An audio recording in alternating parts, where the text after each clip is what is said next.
What's going on, Senpai Squad? Welcome back to a brand new video, and today we're going to be going in depth with Boruto Chapter 24. Now, I understand that this video is probably slightly overdue, but I really wanted to get it out nonetheless. I didn't want to do a normal review because I do those with episodes. I do a live reaction, which gives you a small little review of such, my thoughts and opinions on the chapter as I'm reading it. But I thought now that the chapter's been out for a little bit, everyone's kind of had time to read it, 1, 2, 3, however many times you need to read it.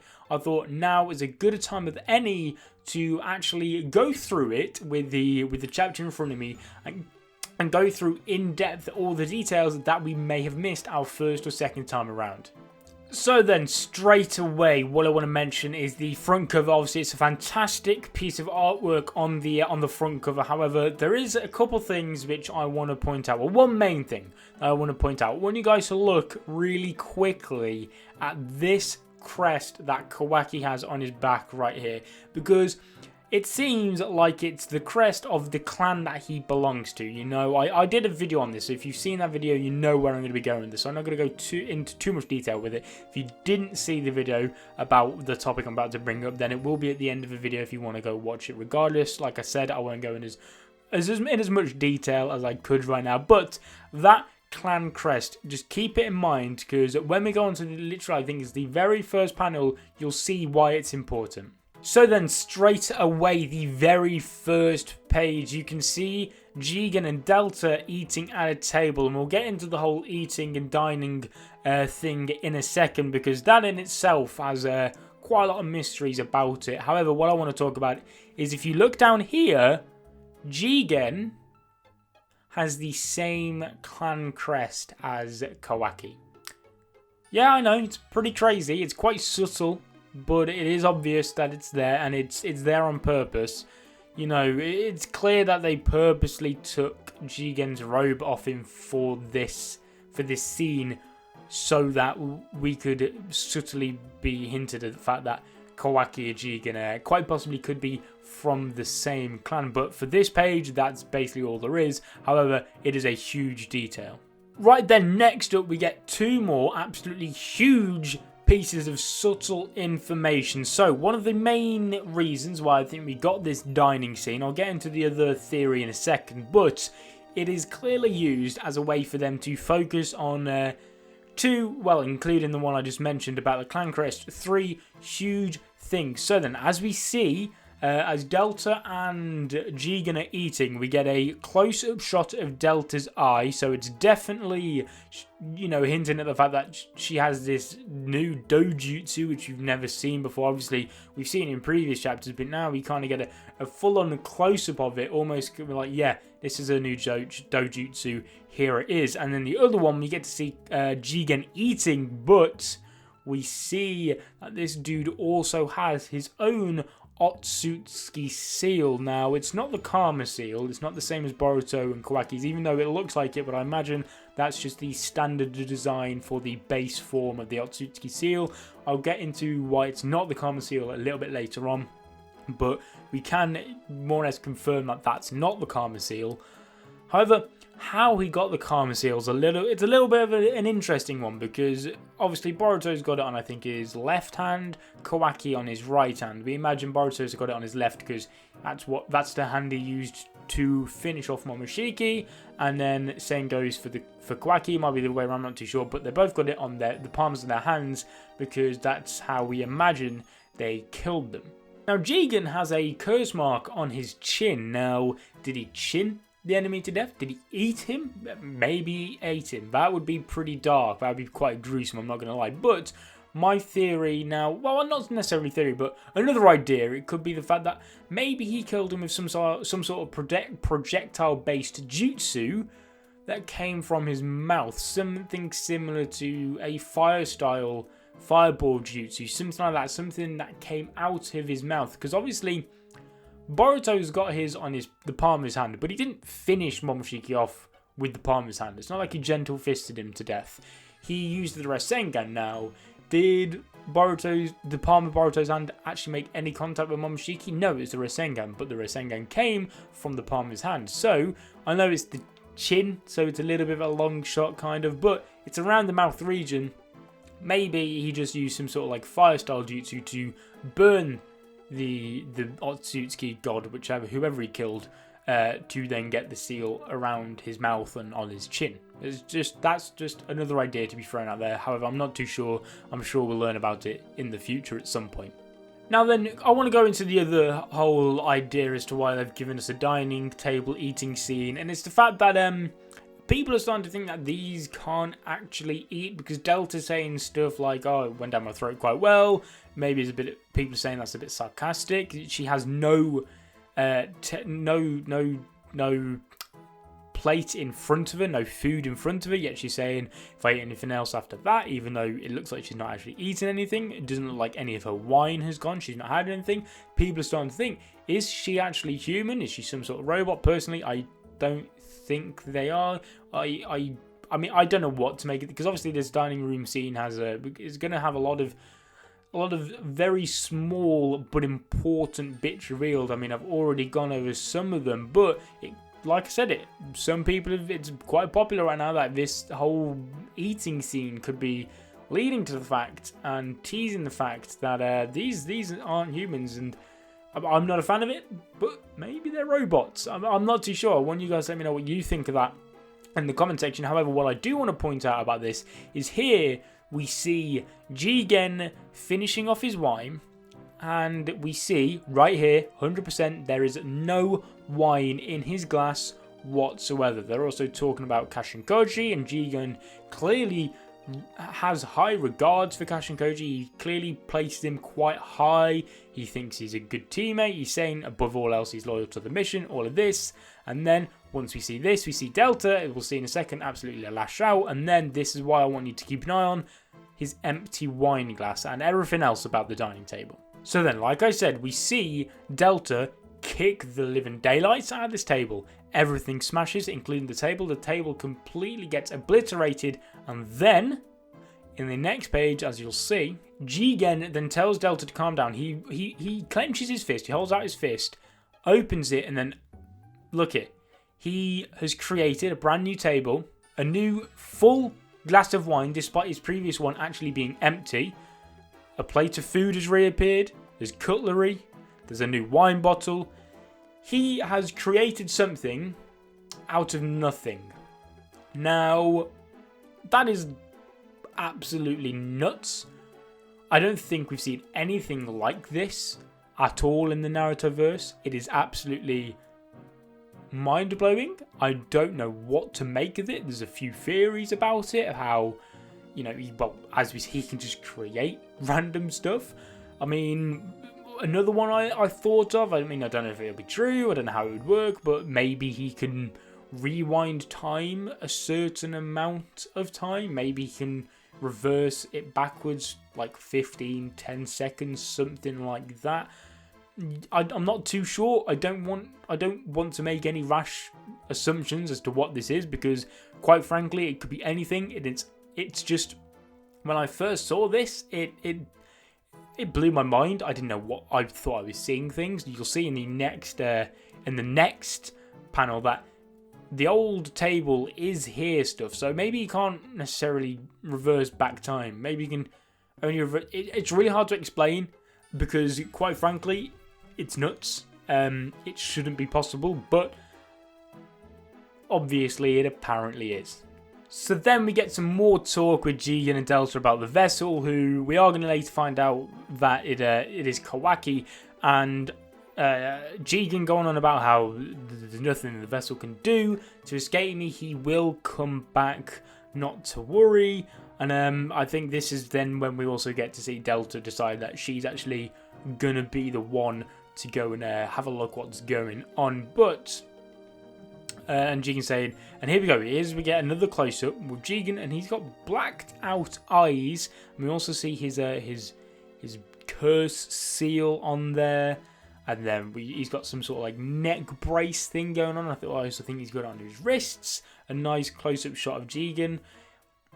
I'm not too sure how human Jigen is, because I mean, the blacked out eyes, they're just the very inhumane kind of manner he's got about himself, and then just the blacked out eyes and his crazy power.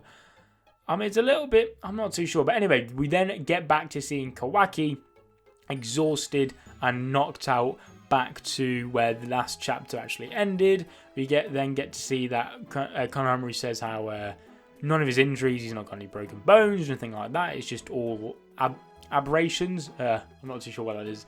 Forgive me. But anyway, we get to see that Boruto and Kawaki's seals are connected or something. Basically, one of them has felt a pain. Boruto feels a pain in his palm of his hand where his curse mark is, and then Kawaki also then feels the exact same pain. So Boruto says that he also felt that pain. It seems like it's the same as mine, and that pain then starts to wake Kawaki up, and that's when we get to see some of Kawaki's backstory. So then, first thing I want to point out from his backstory here is the fact that he does not have his curse mark at this point. I see a lot of people saying maybe Jigen bought Kawaki because he had the curse mark, but we see right here he does not have the curse mark, so that is not why he bought him. Why he bought him, I'm not too sure. But anyway, we get a little bit. We get to see that his dad, Kawaki's dad, who I presume is Kawaki's dad, is saying he's empty. He's got no redeeming qualities except for becoming my punching bag. So clearly, Kawaki's backstory it's quite the tragic one. It's the type of tragic backstory you've come to expect from Naruto, you know what I mean? And personally, I think Kawaki's backstory is actually one of the more tragic ones.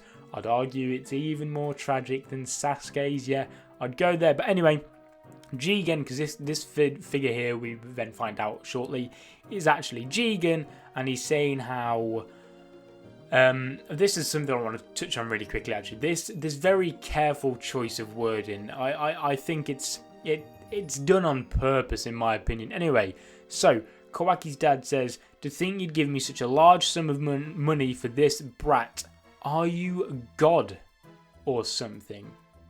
Very, very careful choice of wordings there, because going back into the whole maybe Jigen not being human, maybe Jigen is a god. Maybe Jigen is a god. Maybe he's not Otsutsuki. Maybe something even stronger, even more wilder, even more out there than an Otsutsuki member. It might be nothing. It might be something. I just think it's a very interesting choice of words to go with God, especially considering where the Boruto anime and manga is heading. Anyway, basically, I want to say, because I missed out on this when I first read it, but if you go back to, I think it's chapter 16, I think it is, when we see Kara first talking about how the vessels escaped and all this, Delta actually says to Jigen, "So you're telling me that enough money, but money enough to buy an entire country has just been wasted down the drain." Now, that straight away, a good nearly 10 chapters ago, they were hinting at the fact that they bought Kawaki. And now we see in this scene here, in this flashback, that Kawaki cost the same amount of money as a goddamn country. And yet his dad says you got no redeeming qualities, no chance. Clearly Kawaki has some extremely hidden potential in there, and Jigen clearly can see this potential, and that's why he wants to make him his vessel, whatever he wants to use the vessel for, I'm not too sure. But maybe because Jigen and Kawaki are possibly from the same clan, or maybe there's a branch in the clan, something like that, I'm not too sure. Maybe that's how Jigen knows that Kawaki has some sort of hidden potential inside him, and Jigen wants to unlock that potential, and that's why he spent all of this money on Kawaki. And then this is the money shot scene. It's a full one page of Jigen saying to Kawaki, "I am your father," and that is, I think, the very first time we actually see Kawaki's name pop up since the first chapter, I think. So, I mean, we obviously all knew it was Kawaki. Most of us already presumed the vessel was going to be Kawaki, but now it's like 100% dead on confirmed that Kawaki is a vessel. But I just love this shot to pieces. I think it is absolutely fantastic. Jigen is getting a lot of hate right now for his design. Personally, I'm a fan of it. Maybe that's just me. It's not a massive deal, but I think it's quite cool. It's a little bit different, and I quite like the whole piercings. I quite like all the designs, to be fair, in Boruto. I think they're all very unique to their own in their own ways, and I can't wait to see more and more. But anyway, besides the point, after this we then see Jigen just kind of reaching out. He goes to touch Kawaki, and that's when all of a sudden Kawaki just explodes or something. He just screams right at the top of his lungs, "Don't touch me!" So he was probably thinking about his backstory while he was unconscious. I imagine that's why we got that backstory, because at first I was thinking this is a really odd place to put in a backstory, but we'll roll with it. But clearly the backstory ended just as Jigen was going to go touch him. What he was going to do, I'm not too sure. Maybe he was just going to go, you know, give him a nice little head pat. Maybe he was going to do some sort of crazy power. Maybe he gave him a curse mark. I'm not too sure. But we see Kawaki absolutely explode. I'm not too sure what this is. I'm presuming it's probably going to be chakra. It's hard to tell in black and white. But look, he's floating in the sky. Whatever all this is, it's absolutely nuts. He's blowing Boruto, Kanamaru, Sarada, Mitsuki, all of Team 7. He's blowing them around the place. And then we see, where is it? We see he creates this huge, absolutely huge crater just from waking up with that explosion and screaming. It is nuts. Like, Kawaki, honestly, we'll see later on the type of ability Kawaki has, but just gonna say, like, his dad was wrong. Like, Kawaki is no ordinary kid, as you will see.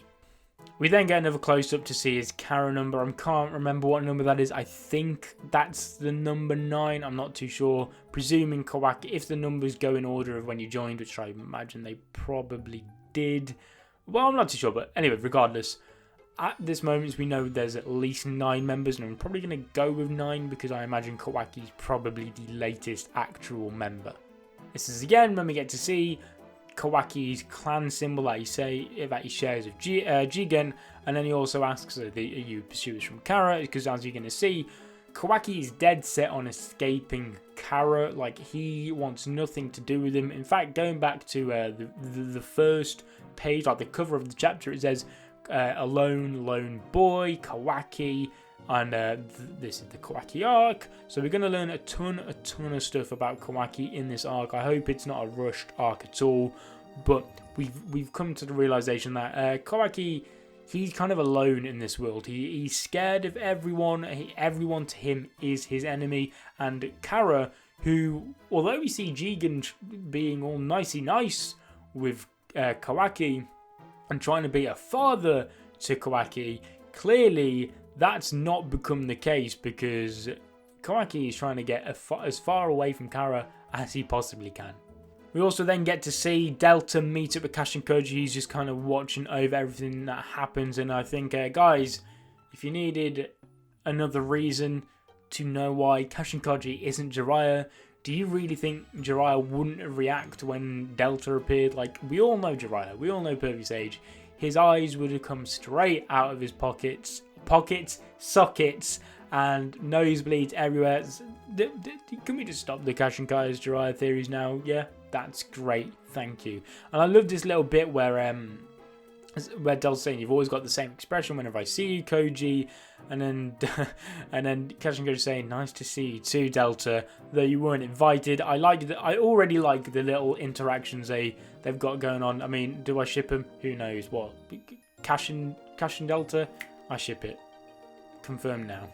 We also then get introduced to a new outer member, and that is Goro, who Delta's brought along with us. So I don't know if I don't know how many outers there are going to be in the Kara organization, but I have to say that I absolutely love the idea of having outer members, because it creates a threat within the threat. So, for example, with the Akatsuki, and now I know there's not really a good comparison, I don't want to compare the two, but I'm going to just for the sake of the video. With the Akatsuki, you had however many there were, I'm not too sure. With the Akatsuki, you kind of had this, not a problem, but this thing where when one of them was fighting, you know, they could die, and I'm probably going to explain this really, really terribly, but maybe someone out there will kind of catch my drift. But it's the fact that there was always a risk lying on the Akatsuki. I'm not too sure how to explain this, but basically with the introductions of the outers, it creates someone to kind of, I'm not too sure, kind of help power scale, because now it's kind of got someone, like the outers are someone Boruto's level, and all of those, the Genin, the Chunin, all people like that can take on, and then you got the actual Kara members themselves, who the likes of the Jonin and the Kage and the Narutos and the Sasukes of the world, that's for them to take on. I kind of hope I explained that kind of well. I probably didn't really need to bring the Akatsuki up in it at all, but hey, we're going to continue on with the chapter. And this is when we basically get confirmation that Jigen's seal's not the Karma seal. Basically, Boruto shows Kawaki that he also has a seal, and Kawaki's absolutely shocked that he's also got Karma. Even Delta's shocked that he's got Karma. Delta even says, I think it's here, why does he possess Karma? 2 Karma, well then what's going on? Clearly, the fact that there's 2 Karma is shocking to everyone. So obviously we know Kawaki is the original owner of Karma, I guess you could say. In that case, Jigen's can't be Karma, because if both Jigen and Kawaki had Karma, then why would Delta be shocked and everyone else and Kawaki be shocked? So I think that's safe to. I think it's safe to assume that Jigen's mark is something different from Karma, and I can't wait to see the design of his, because I imagine they all have different designs. In fact, I think we've already seen that they have different designs on that little board in chapter 16 or whatever, where they had the seals. I can't wait to see the design of it, what its ability is, and just all around how he got it and everything about it. We then get introduced to Garo, who has quite possibly one of the coolest designs I've seen in Naruto. I don't know what this is. I'm imagining some sort of scientific ninja tech. We see he's got like this gas mask type thing going on around his face. Basically, I mean, this dude's looking like Bane. He looks like Bane, but basically we then find out at some point in the chapter that Kawaki actually like broke Garo's jaw or destroyed Garo's jaw or something. I'll try and find it in a second.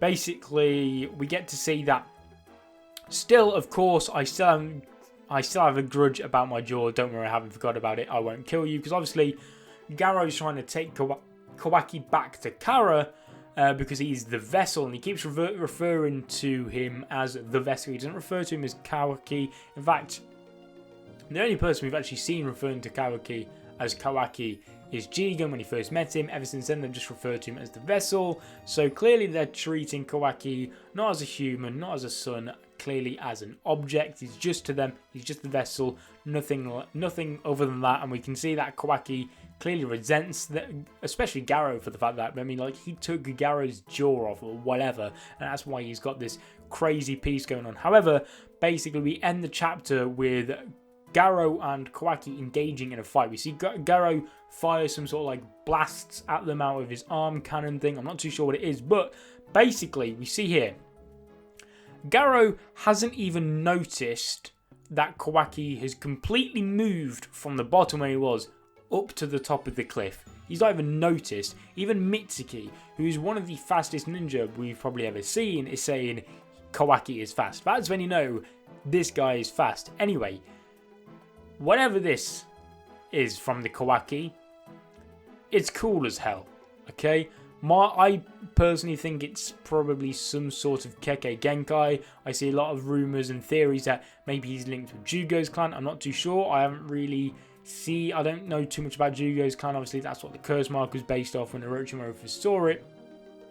But I don't think we've seen a clan crest or anything like that, so it's kind of hard to match it up. But he could be from Jugo's clan, I'm not too sure. Maybe it's a sort of similar-esque Kekkei Genkai from Kawaki's own clan.